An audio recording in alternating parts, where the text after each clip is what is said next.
Solution വെച്ചിട്ടുണ്ട്. Bulb plug ചെയ്യുന്ന current കൊടുക്കുന്നു. അപ്പൊ ആ സൊല്യൂഷനിൽ കൂടെ അയോൺസ് ആയിട്ടാണ് പോകുന്നത്. പ്ലസ് മൈനസ് അയോൺസ് ആയിട്ട് അവിടെ കണ്ടക്ഷൻ പൂർത്തിയാക്കും. ഹായ്, ഇന്നത്തെ വീഡിയോ CBC 10ാം ക്ലാസ്സിലെ കെമിസ്ട്രിയുടെ second chapter acids, base and salts.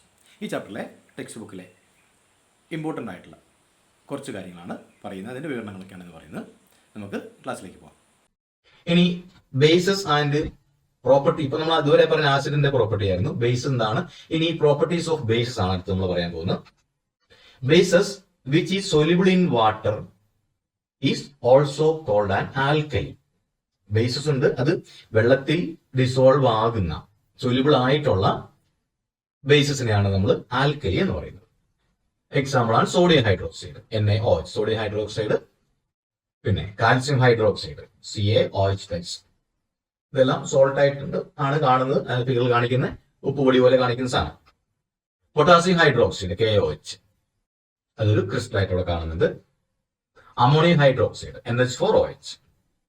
Magnesium hydroxide, MgOH. Classification of acids and bases depending on the number of H+ and OH- ions.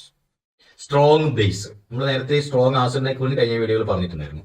Strong acid അതുപോലെ strong base ഉണ്ട്. Strong bases, the bases which are more number of hydroxide ions in aqueous solution are called strong bases. Hydroxide അയോൺസിന്റെ കൂടുതൽ number ഉണ്ടെങ്കിൽ, അത് അളവ് കൂടുതലാണെങ്കിൽ അതിനെയാണ് നമ്മൾ സ്ട്രോങ് ബേസ് എന്ന് പറയുന്നത്. NaOH, KOH, NH3 ഇതെല്ലാം ഈ സ്ട്രോങ് ബേസിന്റെ എക്സാമ്പിൾസ് ആണ്. NaOH aqueous, Na+ plus OH-, അവിടെ Na+ പോസിറ്റീവ് അയോൺസും OH- അയോൺസും ആയിട്ട് മാറും. ഇനി weak base, the base which gives less number of hydroxide ions in aqueous solution are called weak base. അപ്പോൾ strong base മനസ്സിലായപ്പോൾ weak ബേസും മനസ്സിലായി കാണും. കൂടുതൽ നമ്പർ H+ അയോൺസോ അല്ല, ഹൈഡ്രോക്സൈഡ് അയോൺസ്, H+ അല്ല, ഹൈഡ്രോക്സൈഡ് അയോൺസ് ഉള്ളതിനെ നമ്മൾ സ്ട്രോങ് ബേസ് എന്ന് പറയും. അതുപോലെ ലെസ് നമ്പർ ഓഫ്, കുറച്ചളവ് ഹൈഡ്രോക്സൈഡ് അയോൺസ് ഉള്ളതിനെയാണ് വീക്ക് ബേസ് എന്ന് പറയുന്നത്. NH4OH ഒക്കെ വീക്ക് ബേസ് ആണ്. NH4OH aqueous solution gives NH4 plus OH- ions. Ions ഒരേപോലെ തന്നെ ആയിക്കൊണ്ടാവുക, പക്ഷെ അതിലെ നമ്പറിൽ വ്യത്യാസമുണ്ട്. അപ്പൊ കൂടുതൽ നമ്പർ ഉള്ളത്, കൂടുതൽ നമ്പർ ഓഫ് ഹൈഡ്രോക്സൈഡ് അയോൺസ് ഉള്ളത് സ്ട്രോങ് ബേസ് എന്നും, കുറവ് നമ്പർ ഹൈഡ്രോക്സൈഡ് അയോൺസ് ഉള്ളത് വീക്ക് ബേസ് എന്നും പറയും. ഇനി പ്രോപ്പർട്ടീസ് ഓഫ് ബേസ് ആണ്, ബേസിന്റെ properties. Base have bitter taste. അതിനെ കുറിച്ച് നമ്മൾ ആദ്യത്തെ വീഡിയോയിൽ പറഞ്ഞാണ്, ബിറ്റർ ടേസ്റ്റ് ആണ്. Bases feel soapy in touch. Soapy touch ആയിരിക്കും, തെന്നി വീഴാനൊക്കെ സാധ്യതയുണ്ട്. അതിവിടെ അതിന്റെ ഒരു വീഡിയോ കൊടുത്തിട്ടുണ്ട്. അത് ബേസ് ആണെങ്കിൽ അവിടെ അപ്പൊ എന്ത് ചെയ്യും, തെന്നി സോപ്പ് സംഭവിക്കുന്ന പോലെ ടച്ച് ചെയ്യുമ്പോൾ സോപ്പി ഇൻ ടച്ച് ആയിരിക്കും. Bases turns red litmus blue. നമ്മൾ ആസിഡ് ബ്ലൂ ലിറ്റ്മസിനെ റെഡ് ആക്കുന്നത് കുറച്ച് മുമ്പ് കണ്ടേ ഉള്ളൂ. അപ്പോ ഇവിടെ bases turns red litmus blue. അവിടെ സൊല്യൂഷൻ, ബീക്കർ സൊല്യൂഷൻ എടുത്തിട്ടുണ്ട്. ബ്ലൂ ലിറ്റ്മസ് പേപ്പറാണ് നമ്മൾ അങ്ങോട്ട് കൊടുത്തത്. അവിടെ ഒന്നും സംഭവിച്ചിട്ടില്ല, കളർ ചേഞ്ച് ഒന്നും ഉണ്ടായിട്ടില്ല. ഇനി അടുത്ത് നമ്മൾ റെഡ് ലിറ്റ്മസ് പേപ്പർ ഫ്ലിപ്പ് ചെയ്യുന്നു, അത് അവിടെ റെഡ് ലിറ്റ്മസിനെ ബ്ലൂ ആക്കിയിട്ടുണ്ട്. ഇനി ആസിഡ് ആയിരുന്നെങ്കിൽ ആദ്യം ആ ബ്ലൂ ലിറ്റ്മസ് പേപ്പർ റെഡ് ആയേനെ. അപ്പോൾ ഇത് ബേസ് ആയതുകൊണ്ട് ബ്ലൂ ലിറ്റ്മസ് പേപ്പറിന് യാതൊരു കളർ ചേഞ്ചും ഇല്ല, പക്ഷെ റെഡ് ലിറ്റ്മസ് പേപ്പർ ബ്ലൂ ആയിട്ട് മാറി. അപ്പൊ ഇതൊരു ബേസ് ആണെന്ന് നമുക്ക് ഉറപ്പിക്കാം.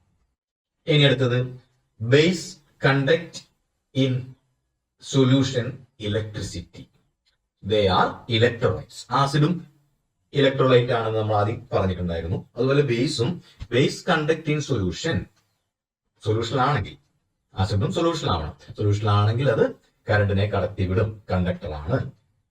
They are electrolytes. അങ്ങനെ കറണ്ടിനെ കടത്തിവിടും സൊല്യൂഷനാണ് നമ്മൾ ഇലക്ട്രോലൈറ്റ്സ് എന്ന് പറയുന്നത്. അവിടെ നമ്മൾ ആദ്യം ചെയ്ത പോലത്തെ ഒരു എക്സ്പെരിമെന്റ് ഇവിടെ ഉണ്ട്. ബേസിന്റെ സൊല്യൂഷൻ വെച്ചിട്ടുണ്ട്. ബൾബ് പ്ലഗ് ചെയ്യുന്ന കറണ്ട് കൊടുക്കുന്നു. അപ്പൊ ആ സൊല്യൂഷനിൽ കൂടെ അയോൺസ് ആയിട്ടാണ് പോകുന്നത്, പ്ലസ് മൈനസ് അയോൺസ് ആയിട്ട് അവിടെ കണ്ടക്ഷൻ പൂർത്തിയാക്കും. അടുത്തത് 5ാമത്തെ point, bases react with some metals to form hydrogen gas. Bases react with some metals, എല്ലാവരുമായിട്ട് റിയാക്ട് ചെയ്തിട്ടില്ല, ചില മെറ്റൽസുമായിട്ട് റിയാക്ട് ചെയ്യുമ്പോൾ ഹൈഡ്രജൻ ഗ്യാസ്. അത് അലുമിനിയം സിങ്കും ഒക്കെ ആയിട്ട് ഏലൻ സിങ്ക് അവിടെ കൊടുത്തിട്ടുണ്ട്. അപ്പോൾ അതുമായിട്ട് റിയാക്ട് ചെയ്യുമ്പോൾ അവിടെ ഹൈഡ്രജൻ ഗ്യാസ് ഉണ്ടാക്കുന്നുണ്ട് ബേസ്. സോഡിയം ഹൈഡ്രോക്സൈഡ് അതൊരു ബേസ് ആണ്. പ്ലസ് അപ്പോൾ sodium hydroxide base, zinc metal ആണ്, റിയാക്ട് ചെയ്യുന്നു, ഗീവ്സ് Na2ZnO2 ഒരു സൊല്യൂഷൻ, സോഡിയം സിങ്കേറ്റ് എന്ന സൊല്യൂഷൻ ആണ് അവിടെ ഉണ്ടാവുന്നത്. പ്ലസ് H2 ഗ്യാസ് ഉണ്ടാവും. Sodium zincate plus H2 gas. അപ്പോൾ സിങ്കുമായിട്ട് റിയാക്ട് ചെയ്യുമ്പോൾ സോഡിയം ഹൈഡ്രോക്സൈഡും സിങ്കുമായിട്ട് റിയാക്ട് ചെയ്തപ്പോൾ അവിടെ സോഡിയം സിങ്കേറ്റും H2 ഗ്യാസും ഉണ്ടായി, ഹൈഡ്രജൻ ഗ്യാസ് ഉണ്ടായി. Chemical properties and uses of base. ഇപ്പോൾ പ്രോപ്പർട്ടീസ് ഓഫ് ബേസ്, ബേസസ്, അടുത്ത point, bases react with acid to form salt and water. Sodium hydroxide നമുക്കറിയാം, plus H2SO4. Bases react with acid. ആസിഡും ബേസുമായിട്ട് react ചെയ്താൽ ഒരു neutralisation സംഭവിക്കും. അപ്പോൾ സോഡിയം ഹൈഡ്രോക്സൈഡ് സൾഫ്യൂരിക് ആസിഡുമായിട്ടാണ് ഇവിടെ റിയാക്ട് ചെയ്യുന്നത്, ഗിവ്സ് Na2SO4 എക്വസ്. അതെന്തായിരിക്കും? സോഡിയം സൾഫേറ്റ്, സോൾട്ട് ആണ്. പ്ലസ് എന്തുണ്ടാവണം? ഇവിടെ ഹൈഡ്രജൻ ഒന്നും ഉണ്ടാവാൻ പാടില്ല, എന്തുണ്ടാവണം? വെള്ളം ഉണ്ടാവണം, H2O, വാട്ടർ ആണ് ഉണ്ടാവുന്നത്. കാരണം വാട്ടർ ഉണ്ടാവുന്നത് ന്യൂട്രലൈസ് ചെയ്യുന്നു. അപ്പം ആസിഡും ബേസുമായിട്ട് റിയാക്ട് ചെയ്യുന്ന റിയാക്ഷൻ ആണ് നമ്മൾ പറഞ്ഞത്, എക്സാമ്പിൾ. ഇനി അടുത്ത പോയിന്റ്, ഇവിടെ ഇക്വേഷൻ ബാലൻസ് ചെയ്തിട്ടുണ്ട്, നേരത്തെ ഞാൻ പറഞ്ഞിട്ടില്ല. Bases react with non metal oxides to form salt and water. Hence non metallic oxides are acidic in nature. ഇവിടെ ഒരു comparison. Bases react with acid to form salt and water. Bases ആസിഡുമായിട്ട് react ചെയ്യുമ്പോൾ സോൾട്ടും വാട്ടറും ഉണ്ടാവും. അതേപോലെ തന്നെ bases react with non metal oxides to form salt and water. React with ആസിഡും സോൾട്ട് ആൻഡ് വാട്ടർ ഉണ്ടാവുന്നു. അതുപോലെ നോൺ മെറ്റാലിക് ഓക്സൈഡ്സുമായിട്ട് റിയാക്ട് ചെയ്യുമ്പോഴും സോൾട്ട് ആൻഡ് വാട്ടർ ഉണ്ടാവും. Hence non metallic oxides are acidic in nature.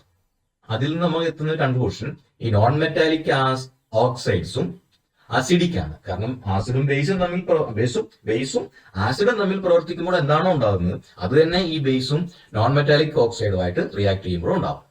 അതുകൊണ്ട് നോൺ മെറ്റാലിക് ഓക്സൈഡ്സ് അസിഡിക് ആണെന്ന് പറയുന്നു.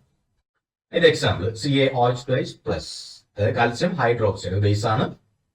അത് നമ്മൾ സോഡിയം ഹൈഡ്രോക്സൈഡ് പറഞ്ഞിരുന്നത്, ഇവിടെ ഇപ്പം കാൽസ്യം ഹൈഡ്രോക്സൈഡ് പറയുന്നു, base plus CO2 gas, carbon dioxide. അത് നോൺ മെറ്റൽ ഓക്സൈഡ് ആണ് ഈ കാർബൺ ഡൈ ഓക്സൈഡ്. CaCO3, അതായത് കാൽസ്യം കാർബണേറ്റ് പ്ലസ്, അടുത്ത് നമുക്ക് അറിയാവുന്നതാണ് വാട്ടർ ആയിരിക്കും. അപ്പോ ഈ കാൽസ്യം ഹൈഡ്രോക്സൈഡ് കാർബൺ ഡൈ ഓക്സൈഡുമായിട്ട് റിയാക്ട് ചെയ്യുമ്പോൾ നോൺ മെറ്റാലിക് ആസിഡ് ആണ്, അല്ലെങ്കിൽ നോൺ മെറ്റൽ ഓക്സൈഡ് ആണ് കാർബൺ ഡൈ ഓക്സൈഡ്. അപ്പൊ അതും കാൽസ്യം ഹൈഡ്രോക്സൈഡ് ബേസുമായിട്ട് റിയാക്ട് ചെയ്യുമ്പോൾ ഈ ബേസ് ആസിഡുമായിട്ട് റിയാക്ട് ചെയ്ത അതേ പ്രൊഡക്റ്റ് തന്നെയാണ് നമുക്ക് കിട്ടുന്നത്. കാൽസ്യം കാർബണേറ്റ് സോൾട്ട് ആണ്, പ്ലസ് വാട്ടർ.